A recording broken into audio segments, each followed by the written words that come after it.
you ready? Welcome back to the channel, everyone. This is A Strange Case of Sean here with Chapter 9 of my story, 2 Words For Ya. A story written by me with some assistance from ChatGPT. In Chapter 8, we saw the undisputed unification matches become finalized for WrestleMania. The men's match will see NXT champion Trick Williams take on World Heavyweight champion Braun Breaker, also taking on WWE champion Cody Rhodes, as well as Royal Rumble winner Jacob Fatu, and they will face off in a fatal 4-way match. The women's match will see World Heavyweight champion Rhea Ripley take on WWE champion Becky Lynch, as well as NXT champion and former Royal Rumble winner Roxanne Perez, as they face off in a triple threat match. The contenders faced off in matches to serve as a preview for WrestleMania and to further add fuel to the fire to their matches. Chapter 8 also saw some more dissension between the Judgment Day and former member Finn Balor, as well as former friends Bianca Belair and Jade Gargill fighting backstage.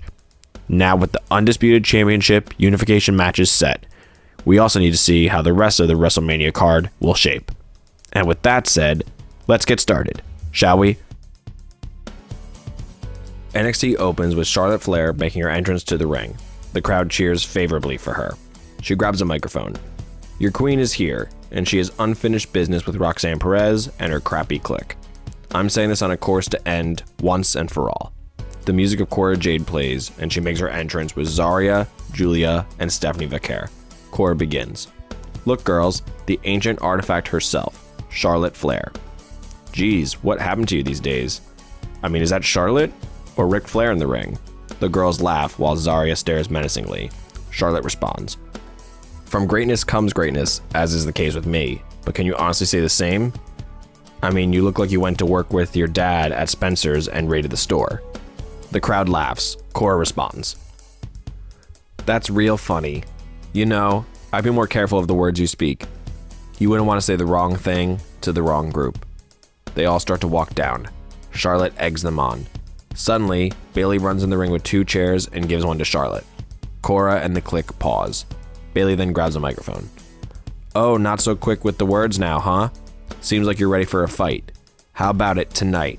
2 of you taking on the 2 of us. Who's it gonna be? Giulia and Stephanie step up, but Cora steps in front of Stephanie, who looks confused. Cora responds. That's what you want, Bayley? Well, you got your wish. Me and Giulia versus you 2 tonight. The crowd cheers and the main event is set. The match begins with Charlotte Flair and Bayley starting strong, using quick tags and ring awareness to isolate Cora Jade early. Flair overpowers Jade with stiff chops, while Bayley focuses on wearing her down with calculated offense. Jade and Giulia shift the momentum after Jade counters a suplex into a roll-up, tagging in Giulia, who immediately lays into Bayley with a series of stiff forearm strikes and punishing backdrop suplex. Giulia's hard-hitting style keeps Bayley on the defensive, nearly scoring a pin after a running dropkick, but Flair breaks it up. Jade and Giulia attempt a double-team maneuver, but miscommunication allows Bayley to counter and reach Flair for the hot tag. Flair cleans house, taking down Giulia with a big boot and delivering a series of rapid chops to Jade before executing an explosive fall-away slam. A chaotic brawl erupts, with Bayley and Giulia spilling to the outside, while Flair sets up Jade for the finish. Charlotte Flair hits natural selection, planting Jade into the mat for the decisive 3 count. Flair and Bayley celebrate their victory, proving their veteran dominance. Zaria and Stephanie Vacquer run down and begin beating down Flair and Bayley. Cora and Giulia join in. Suddenly, the lights go out. An eerily familiar droning hum sounds. This continues, and the crowd anxiously awaits what is coming next. The lights come back on as Nikki Cross appears in the ring with a kendo stick. She begins to whack all of Roxanne's friends. They retreat from the ring. She then dives out of the ring, taking all of them out. She runs back in the ring as Charlotte and Bayley recover. The crowd chants for Nikki. She then points to the WrestleMania sign. A match is then confirmed, which will see Zaria, Cora Jade, Stephanie Vacquer, and Giulia take on Charlotte Flair, Bayley, and Nikki Cross at WrestleMania. A graphic overcomes the screen that reads, "Get Twisted." On an episode of SmackDown, Bianca Belair opens the show to a massive pop. She high-fives fans and enters the ring with a microphone. She begins. I first want to thank you all for standing by my side during my entire time here in WWE. At this point in my career, I have never felt more hurt, betrayed, and angry. It is consuming me, and I can't let it anymore, and have to put an end to it. Jade, I need to kick your ass. So consider this a challenge. You versus me at WrestleMania. The crowd cheers. From behind, Jade Cargill blindsides Bianca and proceeds to beat her down. She then hits Bianca with Jaded. She screams at her, "See you at Mania." A grudge match is officially set between the former friends Bianca Belair and Jade Cargill. In the main event of SmackDown, Tonga and Tanga Loa face off against the SmackDown Tag Team Champions, the Street Profits, for the championships. As Tama and Tonga look to finish off Angelo Dawkins, the music of Jey Uso hits. They drop Dawkins and look to the crowd for Jey. Jey begins to make his way down through the crowd. He stops for a moment. Then the music of Jimmy Uso hits, and they look to the stage. Jimmy Uso begins to make his entrance. Off the distraction, Tama is sent out of the ring by an explosive dropkick from Montez Ford. Tonga turns around and gets hit with a flapjack from Dawkins. Ford then hits a splash on Tonga and pins him to retain the championships. Jey and Jimmy then make their way to the ring and begin brawling with the Bloodline. Tonga and Tama get sent out of the ring with super kicks from the Usos. The Bloodline retreats. Jey then grabs a microphone. Well, it looks like we're all free for Mania. So how about it? You versus us, no holds barred. The crowd cheers, the Bloodline accepts, and the match is made official. On the go-home episode of Raw, before WrestleMania, Carmelo Hayes and Oba Femi make their entrance to the ring to a chorus of boos. They grab microphones. Melo begins. The boos are not appreciated. You know, you can't be us and you're just jealous. So just shut your mouths and listen well. The crowd continues to boo. Oba responds. Our mics are working just fine, so you're just being plain disrespectful now. The crowd continues to boo. Melo responds. All they know is disrespect. These fans wouldn't know talent if it hit them in the face. I mean, Oba. These fans cheer bums like Kevin Owens. How good is their taste, really? The crowd boos while Oba and Melo laugh in the ring. Suddenly, the music of Kevin Owens plays. He makes his way to the ramp. He begins. You know, I'm not afraid of being disrespectful. I'm not afraid of people liking me. And I'm certainly not afraid of a fight. You both seem to keep dodging me or sneak attacking me, and quite frankly, I've had enough. So to give you some bozos some time to prepare, I'm challenging you both to a fight at WrestleMania. The crowd cheers while Oba and Melo continue to laugh. Oba responds. That's a bold challenge you've offered, but answer me something. Are you looking for an early retirement? You don't have to suffer on your way out. But if you insist, I'll happily oblige. Melo responds. If you alone want to fight against us for your final match, who are we to say no? You're on. The crowd cheers. Owens responds. Who said I'd be alone? The music of Sami Zayn then plays. The crowd erupts. Owens and Zayn bolt down to the ring and begin brawling with Oba and Melo. Owens and Zayn clear the ring and celebrate. The match is then made official. A match takes place between Damian Priest and Carlito of the Judgment Day. The competitive match ends as Priest hits a South of Heaven and pins Carlito. Dominic Mysterio and JD McDonough run out and begin attacking Priest. Mysterio then goes to the turnbuckle to hit a frog splash when the music of Finn Balor plays. He runs down the ramp with a bat and clears the ring of the Judgment Day. Priest begins to recover and Balor helps him up. They hesitantly shake hands. He then uses the bat to point at Priest, and then to himself, then to the Judgment Day, and then points to the WrestleMania sign. Priest nods his head.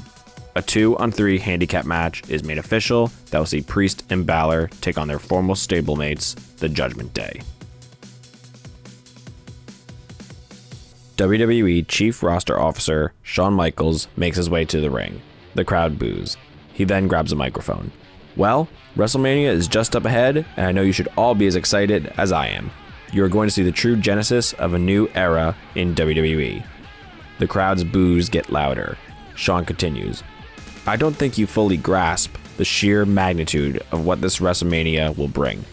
I mean, it's my first WrestleMania in complete control. Suddenly, the music of the final boss, The Rock, plays. The crowd pops big, but with some boos. The Rock enters the ring and grabs a microphone. He begins. Shawn, I truly appreciate your enthusiasm, but The Rock doesn't want you to get ahead of yourself. This is your first Mania in charge, and it could be your only. There's a lot riding on this for you. Shawn looks confused as he responds. I don't understand. Some weird things have been happening. I haven't been able to get a hold of you, and now you're saying this? What is going on? The Rock responds. Well, you see, The Rock was all for you leading the charge of this new era, but you haven't been exactly living up to standards. Most of the locker room isn't happy, and a lot of the ideas that have been put into motion have been The Rock's. So Mania will come.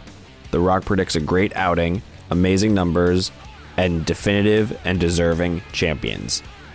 And if you can't deliver, we may just have to relook at that contract you have now to see who's really going to be running WWE. Suddenly, music explodes with a heavy, grinding guitar riff, followed by the words, "It's time to play the game." The crowd blows the roof off the arena. Then Lemmy's laugh leads into the song of Triple H. Triple H makes his return and makes his way to the stage and stares at the ring. No one in the audience is seated, and they chant for Triple H. The music fades and he begins to talk. The professional way to begin this is to say that it is a pleasure to see the both of you, but I'm having a hard time trying to stay professional after seeing how you've been handling things, Rock, and after what you did to me, Shawn. Then I think about the game's way, and that would be to beat both of you down until you disintegrate into dust. The crowd cheers. Triple H continues. So I need to find a happy medium, which is what I did. See, Rock, Shawn, the board wasn't too happy with my removal, nor the manner in which the removal was executed. Apparently, they felt coerced into thinking Shawn could have a role as a leader in helping me. Apparently, they heard that I was going to hold up the company for money, or that I was going to leave, which is false. Also, Rock, the board felt intimidated into this lie, which is why no action has been taken until now. See, the board does want one sole authority figure in charge. Rock, they see you as a board member that could greatly benefit them, but are unsure of having someone as high of a position as you in charge. Shawn, they've appreciated what you've done at NXT and see how you can be a benefit to the future. They also see me, who they've trusted fully since the beginning. The crowd cheers and Triple H continues. So I decided to run up an idea up the flagpole to the board, and they liked it. So at WrestleMania, there will be a match, with the winner receiving the role of central authority figure of the WWE. This match will be a triple threat match, and per the TKO board, a Bloodline rules match. The match will see The Rock versus Shawn Michaels versus Triple H. The crowd explodes again. Triple H continues. Rock, Shawn, you can try your hardest, but I will not let you take the WWE away from me again. You think you studied me so well, but remember one thing. I'm the most accomplished wrestler of us three for a reason. And this Triple H you see at Mania will be the most dangerous one you've ever encountered. So for the both of you, I got 2 words for you. He then points the mic to the crowd, who then deliver the 2 words. Triple H stares down Shawn and The Rock in the ring to end Raw. Business has picked up immensely as the speed revs up on the road to WrestleMania. Championship and grudge matches have been set, unlikely alliances have formed, and the control for WWE is up for grabs. Who will make a name for themselves at the show? Who will be our unified, undisputed champions? And arguably the most important, who will be leading the charge of running day-to-day operations in the WWE? We'll have to see in the final episodes. That'll do it for this video. Thank you so much for watching. If you enjoyed the video, please be sure to leave a like and subscribe. Be sure to check out the previous chapters as well. I appreciate all the support. Stay strange, stay awesome, and I'll see you in the next video.